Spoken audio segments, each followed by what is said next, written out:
We need to talk about it. Project 2025.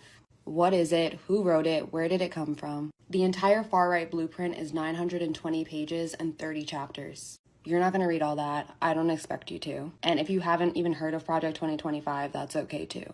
But you do need to know what's in it because it's pretty terrifying. Think a playbook for Handmaid's Tale, essentially turning the US into Gilead. I've looked for some good, easy explanations of Project 2025, and there really aren't that many. This is going to be the most comprehensive and simple explanation of 2025 that you're going to get.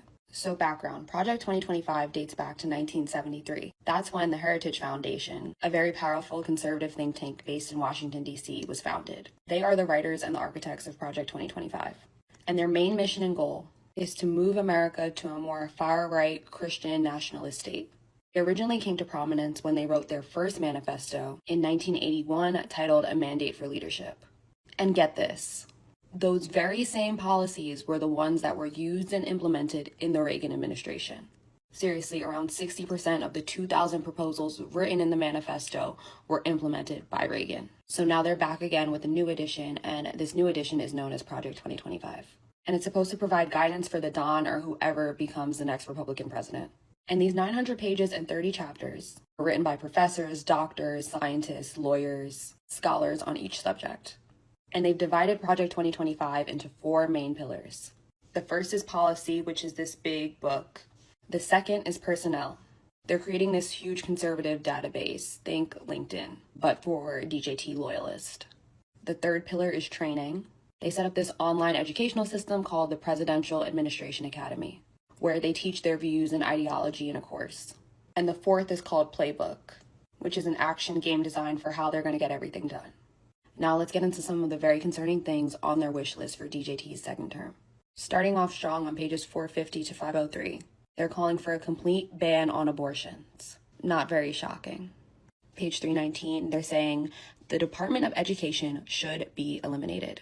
And in addition to calling for its elimination, they state that any school that requires a vaccine or mask mandate will not receive federal funding. Page 482, eliminate the Head Start program. Page 675, calling for the elimination of NOAA and the National Weather Service. Because these organizations, and I quote, have become one of the main drivers of climate change alarm industry and as such is harmful to the future U.S. prosperity. Page 133, they call for the complete dismantling of the Department of Homeland Security. In addition, they argue for the elimination of the FBI along with the Department of Justice.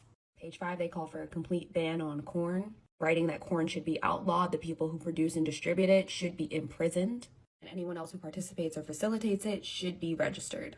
Page 104, reverse policies that allow transgender individuals to serve in the military. Gender dysmorphia is incompatible with the demands of the military service, and the use of public monies for transgender surgeries or to facilitate abortion for service members should be ended.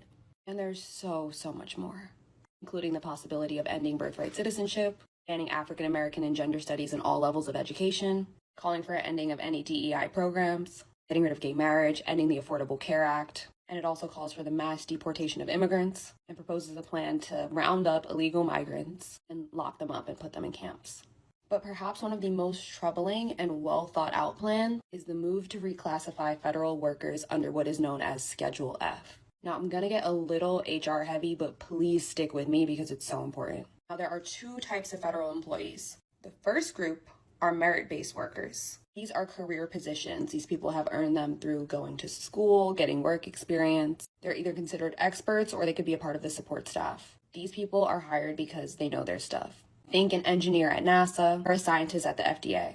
And their federal jobs have protections. Now, the other class are at-will or appointed workers. These employees tend to serve at the pleasure of the president or the administration, which basically means they can be fired or replaced at any time. To put it all in context, there are about 2 million of the first class of merit-based employees and only about 4,000 political appointed ones. Under this new plan of Schedule F, they'd reclassify a bunch of the regular civil servants into political appointees. That way the Don can replace them with loyalists. Now, how does replacing all of these people help him carry out his plan? Let's do an example. Under Schedule F, DJT could take a scientist at the FDA, fire him, and then replace him with, let's say, a scientist who wouldn't give clearance to birth control or the abortion pill, therefore making it illegal and inaccessible without having to go through the courts, without having to go through Congress. By the way, they specifically lay this out in the plan in the 900 pages. Now, remember what I said about the whole conservative LinkedIn? That's the database they're going to use to fill these positions. A bunch of unqualified loyalists. And in October of 2020, actually, DJT tried to do this. He tried to implement Schedule F. He signed it into order, but then he lost in November.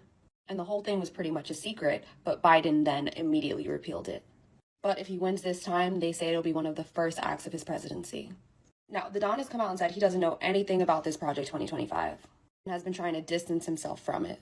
But at least 26 authors and people who are associated with Project 2025 served in his very own administration, including Russ Voigt, John McKinty, Stephen Miller, and many others.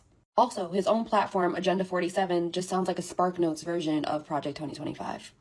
The president of the Heritage Foundation is calling Project 2025 the new American Revolution. The second DJT term could lead the way.